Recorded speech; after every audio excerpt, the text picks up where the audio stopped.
The iPhone 14 Pro Max is a beast of a phone, and I am not just saying that because of its larger lenses. This big screen flagship packs a new 48 megapixel camera, an always-on display, and a new A16 Bionic processor that should once again lap the Android competition. But during my iPhone 14 Pro Max hands-on time, I was most curious by the new dynamic island feature, Apple's replacement for the notch. This pill-shaped cutout morphs depending on what you are doing, showing everything from music playing in the background to countdown timers. I got a chance to spend a bit of time with the iPhone 14 Pro Max at the September Apple event, and I came away impressed with its new cameras as well, especially its low light capabilities and new action mode for video. Here's the pros and cons so far in my iPhone 14 Pro Max hands-on review. The iPhone 14 Pro Max looks different than iPhone models released since 2017 because it ditches the notch in favor of a new dynamic island. This pill-shaped cutout takes up less room and delivers alerts, notifications, and activities. For example, when I started playing a song in Apple Music and then went back to the home screen, I saw a little play window with album art and the track info. If you long press on the dynamic island, you will get a pop-up with more info. If you then start a timer, you will see it added to the dynamic island on the right side, so you get a bunch of info in a small space. Even better, Apple is working with developers to take advantage of these features so you could see sports scores in real time or the status of your lift ride. Otherwise, the iPhone 14 Pro Max design is largely the same, though there's one big exception. There's no longer a SIM card tray, as Apple is instead focusing on eSIMs for carrier provisioning.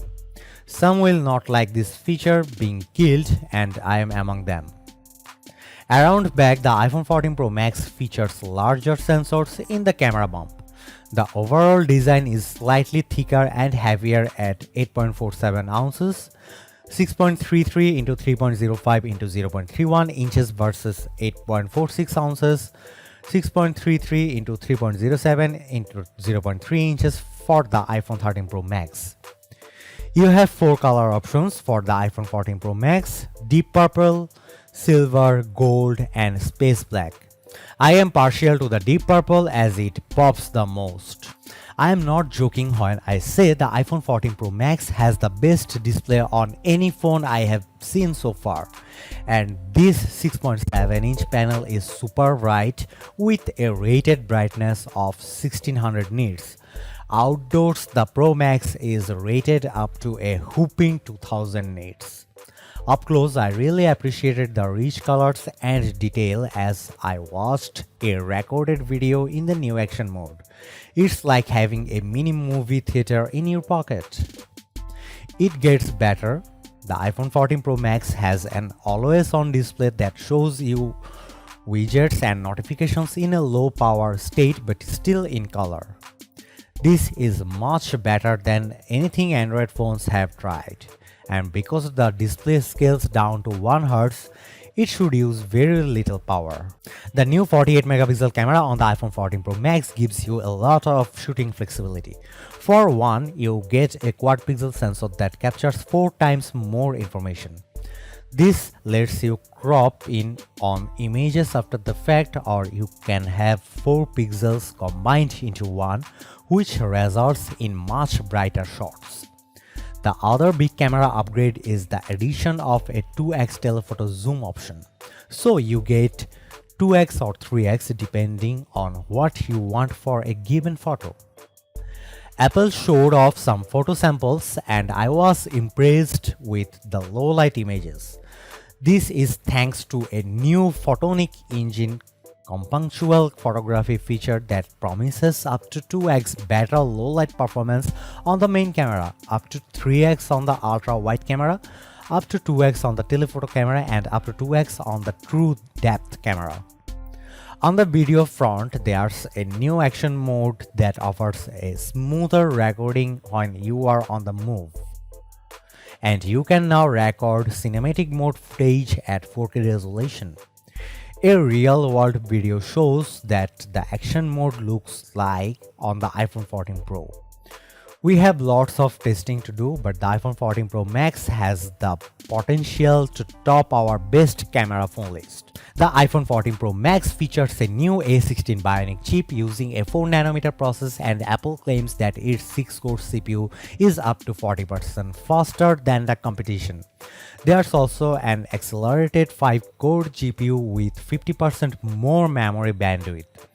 What's the point of all this power? The CPU, GPU, neural engine, and image signal processor are designed to work together to support the new camera hardware and perform up to 4 trillion operations per photo. We will be putting this A16 Bionic chip to the test in our own benchmarks. Apple claims that the iPhone 14 Pro Max offers all-day battery life. That translates to a rated 25 hours of streamed video playback, though that's the same as the iPhone 13 Pro Max. The good news is that the iPhone 13 Pro Max lasted more than 12 hours on our web surfing test, putting it on our best phone battery life list. The bad news is that the iPhone 14 Pro Max offers the same 20-watt charging as before, so you should expect to get to 50% in 30 minutes. It would have been nice to get 30-watt charging, as had been rumored. When you can't get a cellular connection, the iPhone 14 Pro Max will offer emergency as well as via satellite this fall in the US and Canada. These features allows the antennas to connect directly to a satellite, enabling messaging with emergency services. Another safety feature coming to the iPhone 14 Pro Max is crash detection.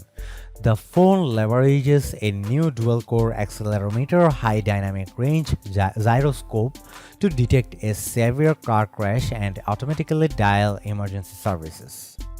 The iPhone 14 Pro Max feels less like another iterative upgrade and more like a true leap forward for Apple's flagship.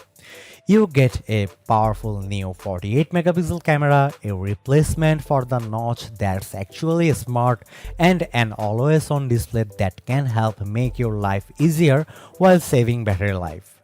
The regular iPhone 14 Pro looks great too, but the iPhone 14 Pro Max is your best bet if you prefer a larger display and longer battery life. Stay tuned for our full review. Thanks for watching. See you in the next video.